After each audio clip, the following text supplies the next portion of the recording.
हमारे मोहल्ले में एक कपड़ा फरोश आता।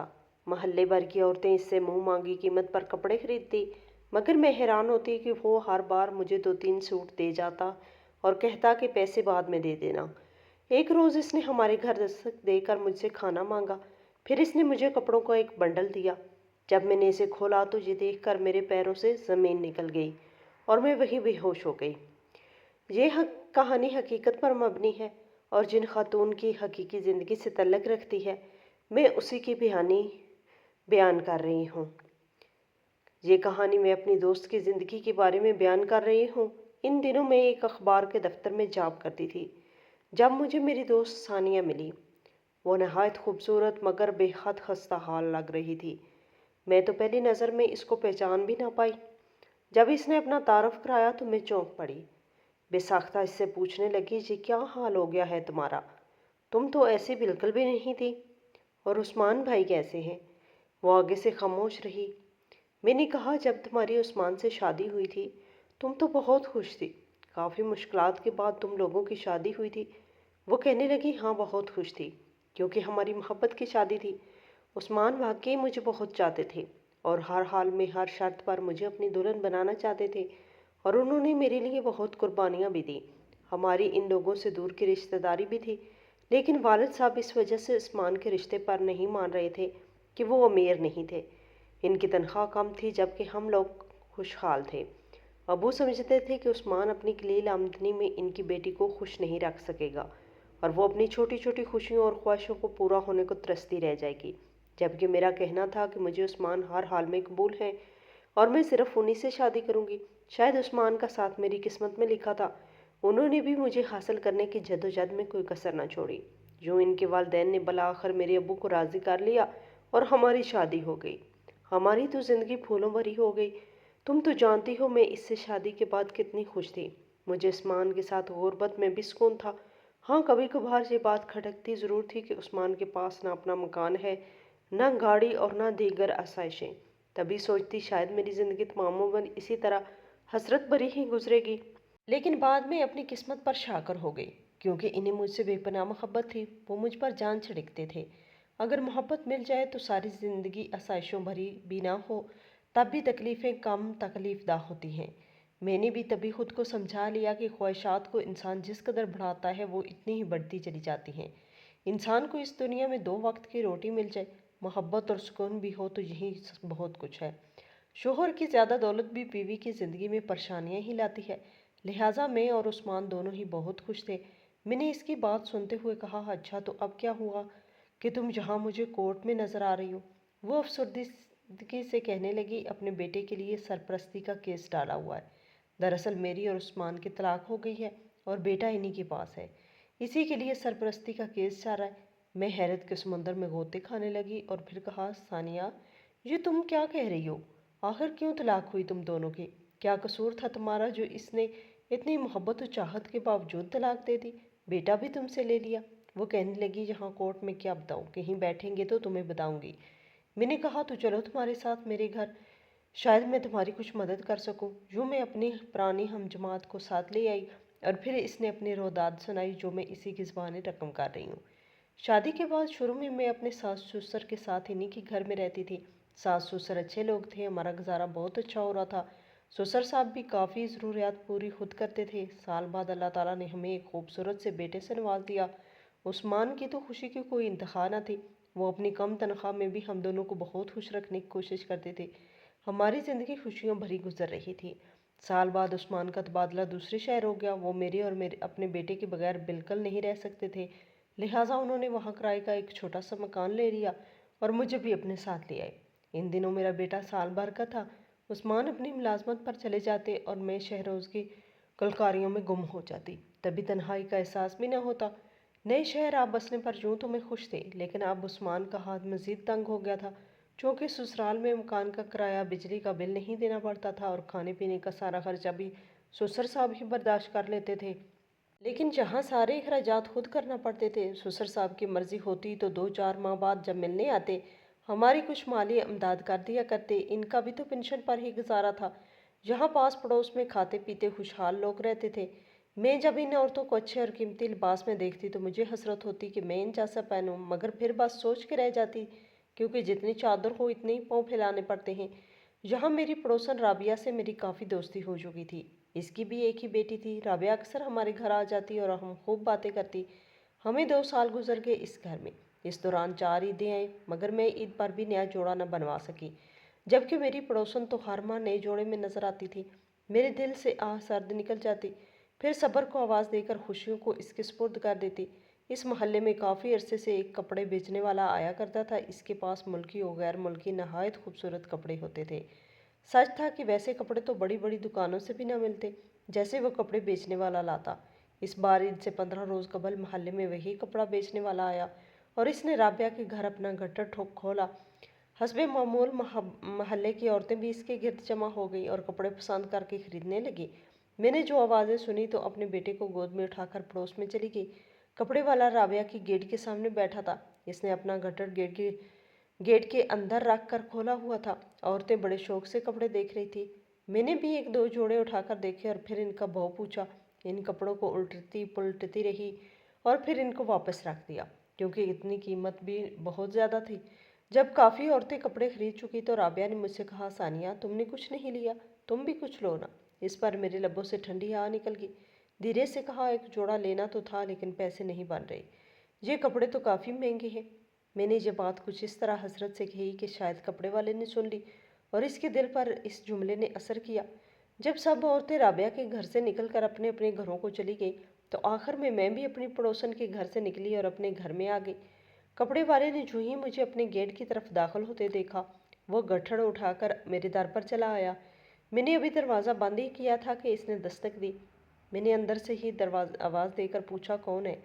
ये कहते हुए मैंने एक पाट को ज़रा सा खोलकर झांका, इस ख्याल से कि यकीनन पड़ोसन होगी जो अपने ख़रीदे हुए कपड़ों को मुझसे दिखाने और सताइश के चंद अल्फाज सुनने आ गई होगी, क्योंकि वो अक्सर जब भी शॉपिंग करती मुझे दिखाकर बार बार पूछती कि बताओ सानिया, ये कैसे हैं?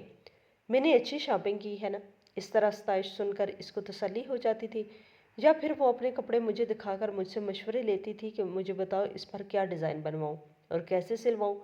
जब मैंने गेट खोला तो ये देखकर हैरान रह गई कि सामने कपड़ा बेचने वाले था और इसके हाथ में वही दोनों जोड़े थे जो मैंने पसंद करके वापस रख दिए थे।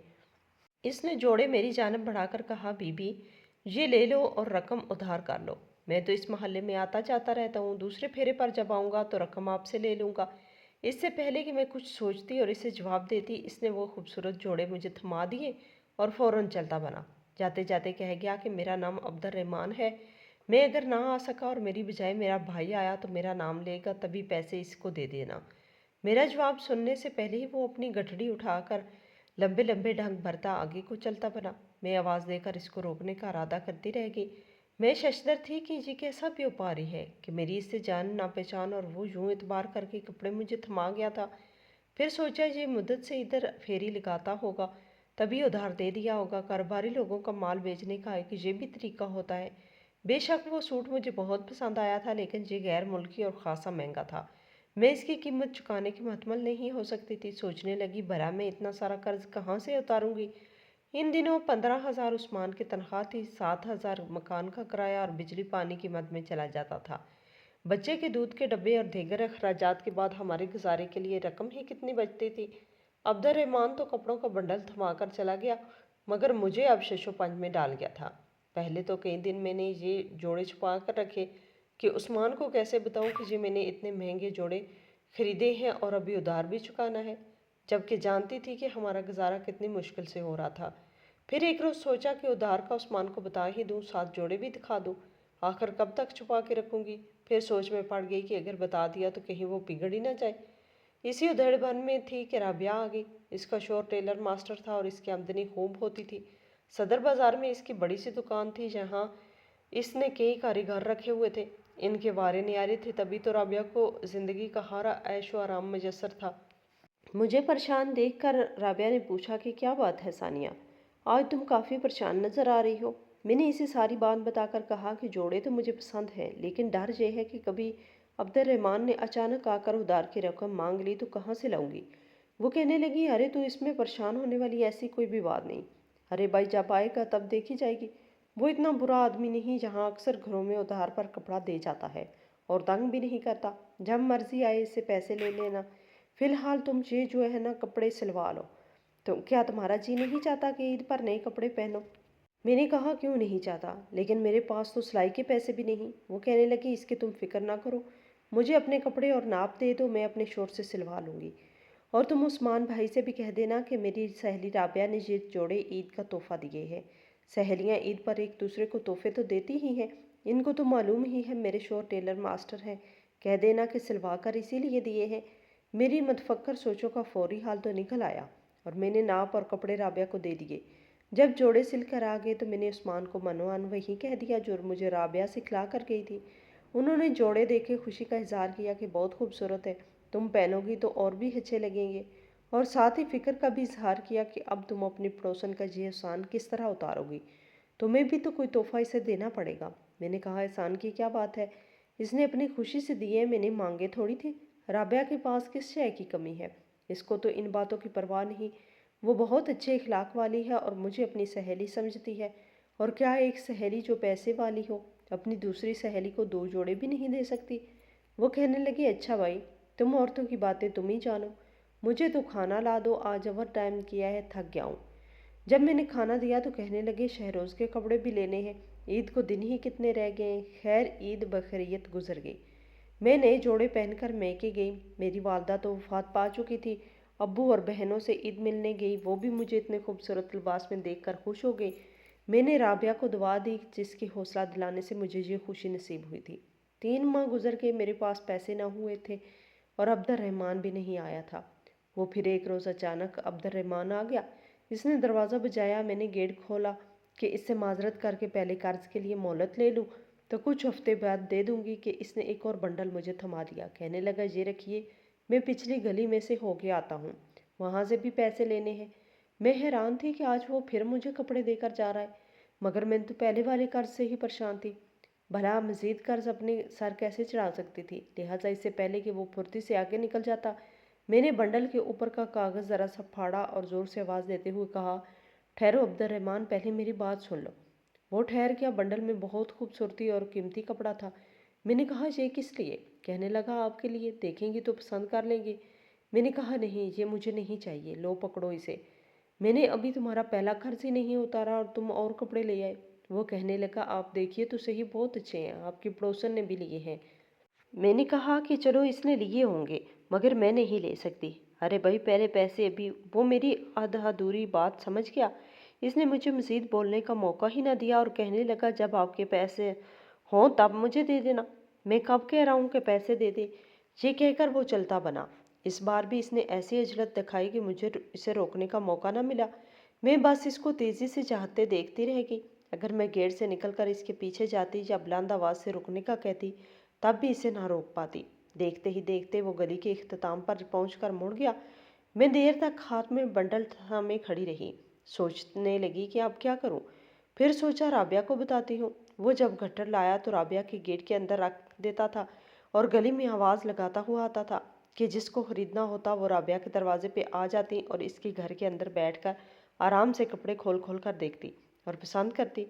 تبھی میں بنڈل لے کر اس کے گھر چلی گئی اور اس کو بتایا کہ ابھی میں نے پچھلے جوڑوں کے پیسے دینے ہیں، اور وہ عبد الرحمن چلاکی سے دوسرے جوڑے تھما گیا، اب تم ہی بتاؤ میں کیا کروں۔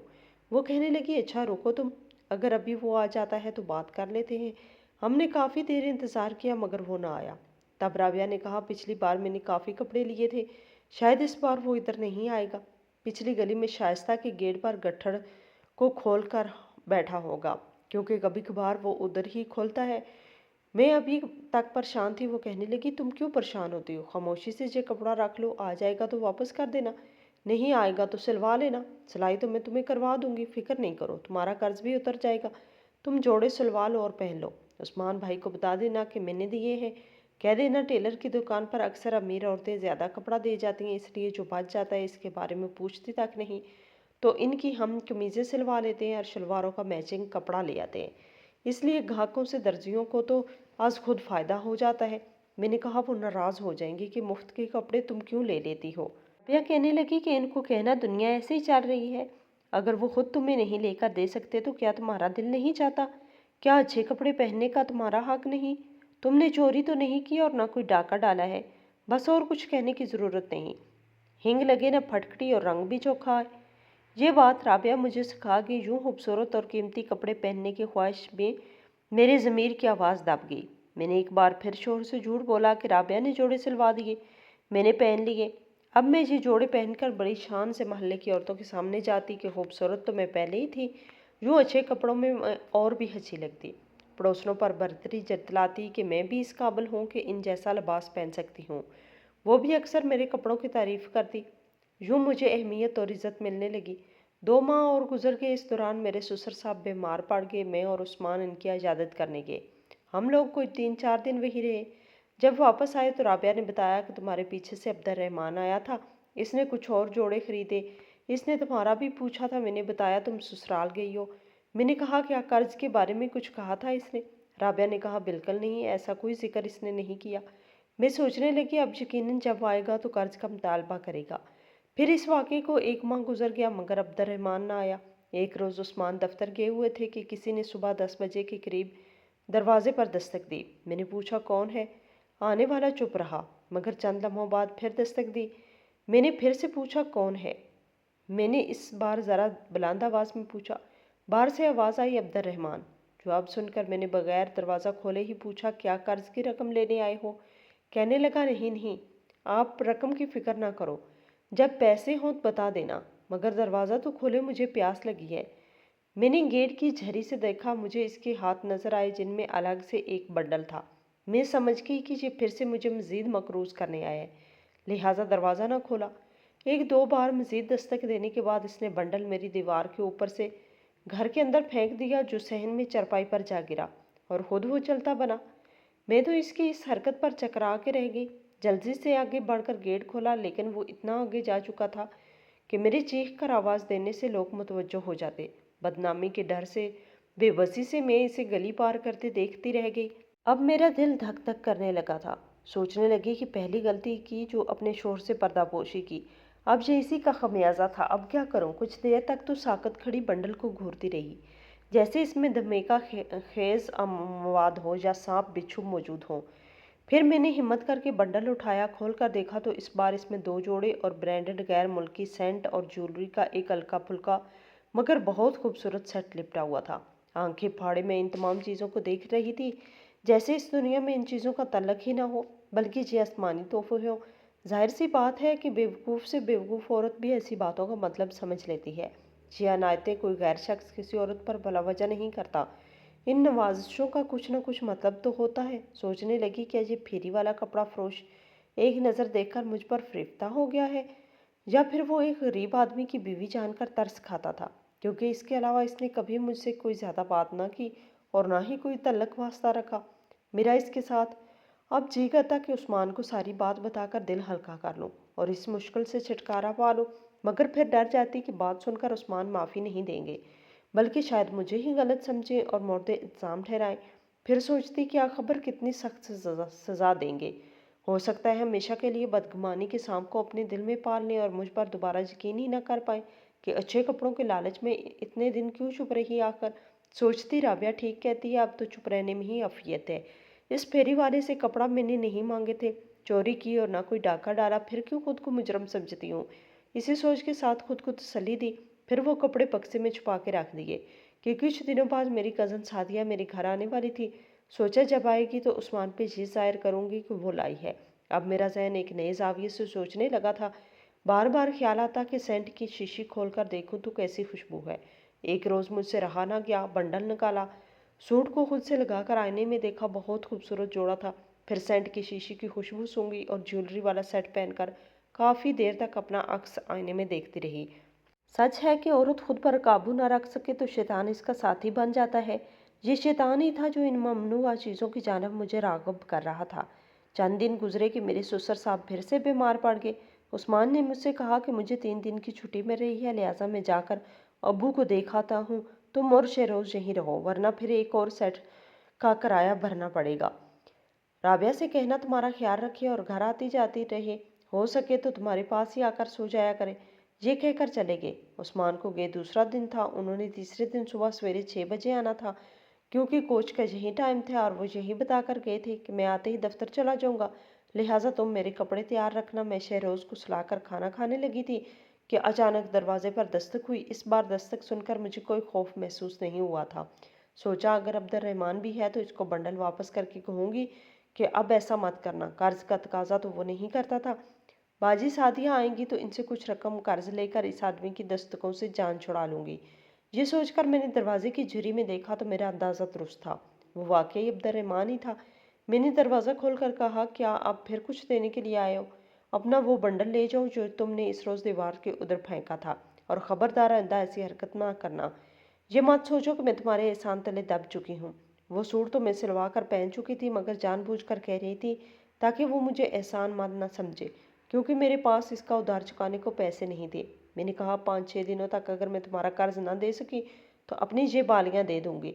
मैंने कानों में पड़ी सोने की बालियों की तरफ इशारा किया। वो कहने लगा, बीबी नहीं नहीं, मैं कुछ देने नहीं आया और ना ही कर्ज का तकाजा करने आया हूँ। आप परेशान मत हो, बस ज़रा देर के लिए मेरा ये गट्ठड़ रख लो। मुझे नज़दीक ही कुछ काम है, मैं इतना बोझ लादे नहीं फिर सकता। बहुत दूर से सफ़र करके गलियां गलियां घूमता आ रहा हूँ। आपकी पड़ोसन की घर भी ताला पड़ा हुआ है, वरना वहाँ रखवा देता। मैं बस घंटे बाद आकर इसको ले जाऊँगा। मैंने इस लम्हे को इसके चेहरे पर नज़र डाली। वो वाकई गर्मी से बेहाल और पसीने से शराबोर था। धूप की शिद्दत से चेहरा तमतमाता हुआ था। सोचा थोड़ी देर के लिए इसका सामान रख लूँ तो क्या हर्ज है, उस्मान को अभी कल सुबह आना है। यही सोचते हुए मैंने इससे कहा, अच्छा रख दो। इसने सर से गठड़ उतार कर मेरे घर की दहलीज पर रख दिया। मैंने इसे खींच कर गेट से अंदर किया और फिर कुंडी लगा दी। लेकिन ये 1 घंटा गुजारना मेरे लिए अजाब था। मुझे यूँ लग रहा था कि इस गट्ठड़ के अंदर कपड़ों के थान नहीं बल्कि खुद अब्दुल रहमान है, जो अपने आप को बांध कर जहाँ छोड़ गया है। 1 घंटा गुजरा, फिर दूसरा भी गुजर गया, मगर वो न पलटा। अब मेरा जी घबराने लगा। सोचा अगर वो ना आया तो मैं इस गट्ठड़ का क्या करूँगी, आखिर इसे कहाँ छुपाऊंगी। दिल में दुआएं करती कि खुदा करे वो जल्द आ जाए और ये ले जाए। भला आखिर शाम से ज़रा पहले वो आ ही गया। दरवाजे पर दस्तक दे सुनकर मैंने गहरी सांस ली। दरवाजे की झिरी में देखा तो वही था। खुदा का शुक्र अदा किया और गेट खोला। वो दूर का मुसाफिर महसूस होता था, थका हारा खड़ा गर्मी से हाँप रहा था। इससे पहले कि मैं इसे कुछ कहती वो खुद ही गोया हुआ, माफ़ करना बीबी, मुझे आने में कुछ देर हो गई। मैंने कुछ बोले बगैर गट्ठड़ को पूरी कुवत लगाकर इसकी तरफ कर दिया ताकि वो गेट से ही उठा ले। तभी इसने थूक निकल कर कहा, सख्त प्यास लगी है, क्या एक गिलास पानी मिल जाएगा? मैंने इसकी हालत देखी, इसकी कर्जदार भी थी। इसने अपना माल बेचने को कारोबारी हथकंडा ज़रूर इस्तेमाल किया था, मगर कर्ज की रकम तलब करके मुझे शर्मिंदा भी ना कहा। मैंने कहा, अच्छा ठहरो, मैं लाती हूँ। ये कहकर मैं बरामदे में गई जहाँ कूलर रखा था। साथ ही मुझे मेज़ पर रखी शरबत की बोतल भी नजर आ गई। गिलास में पानी भरते हुए ख्याल आया कि अगर इसमें थोड़ा सा शरबत डाल दूंगी तो क्या हार जाए। एक शख्स दोपहर में सफ़र करके आया और प्यासा भी है। ये ख्याल आते ही मेरे हाथ खुद ब खुद शरबत की बोतल की तरफ गए। मैंने गिलास में थोड़ा सा शरबत डाला। जब मैं गिलास लेकर गेट तक आई तो देखा वो गेट से थोड़ा अंदर आ चुका है और अपने गट्ठर पर बैठा हुआ है। तभी मैं झिझकी, फिर भी गिलास इसे थमा दिया ताकि जल्दी से शरबत पीकर चला जाए। इसने घटाघट शरबत पी लिया जैसे बहुत प्यासा हो। मेरे दिल में ख्याल आया, क्या ही अच्छा होता कि जग में बना लाती, इस तरह मैं ज़्यादा गरीब तो ना हो जाती। साफ लग रहा था कि अभी इसकी प्यास बाकी है, मगर वो मुझसे मज़ीद मांगना ना चाहता था। मुझे अफसोस तो हुआ, मगर अफसोस को झटक दिया और कहा, अब्दुल रहमान, तुम क्यों मुझे उधार पर कपड़े देकर परेशान करते हो, जबकि मैंने कहा भी है कि मैं कर्ज पर खरीदारी नहीं करती, और तुम ज़बरदस्ती मुझे कर्जदार बनाते जा रहे हो। तुम अपना बंडल ले जाओ और अब आइंदा ऐसा मत करना। वो कहने लगा, ठीक है बीबी, अगर आप मेरा एहसान उतारना चाहती हैं तो मुझे खाना खिला दे, मुझे सख्त भूख लगी है। मैंने नहायत आजिज़ी से कहा। लम्हा भर को मैं सोचती रह गई कि क्या करूँ, खाना देने से इनकार कर दूँ। फिर सोचा घर में सालन मौजूद था और 2 रोटियां भी मैंने थोड़ी देर पहले ही अपने लिए बनाई थी, मगर अभी खाई नहीं थी। मैं जल्दी से किचन में पहुंची, प्लेट में सालन और चंगेरी में रोटियां रख कर ले आई। फिर इसको देकर बोली, लो जल्दी से खा लो ताकि मैं गेट बंद कर दूँ। वो कहने लगे, बीबी मैं कोई बदमाश नहीं हूँ, तुम बेशक गेट बंद कर लो। जी कहकर वो अपने गट्ठर पर से उठकर चारपाई पर जा बैठ गया और खाना खाने लगा। मैं इसकी जुर्रत पर हैरान रह गई। मैं खुद बरामदे में जाकर खड़ी हो गई और वो सैन में बैठा खाना खा रहा था।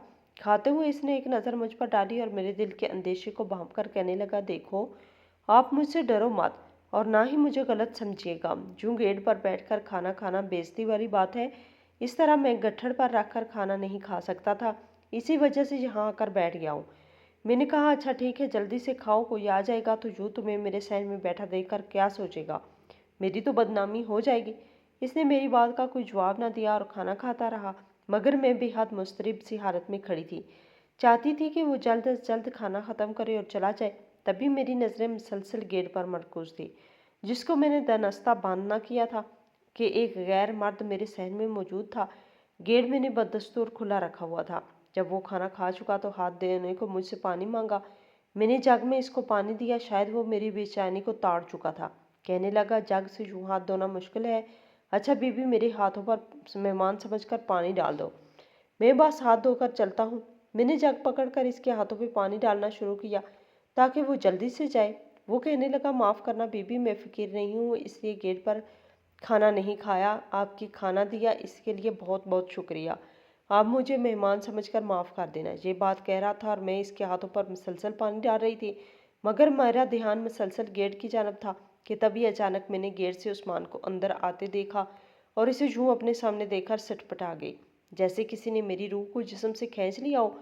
अपनी अक्ल पर मातम करने लगी कि खुद ही अपनी हमाकतों पर आज फंस गई थी।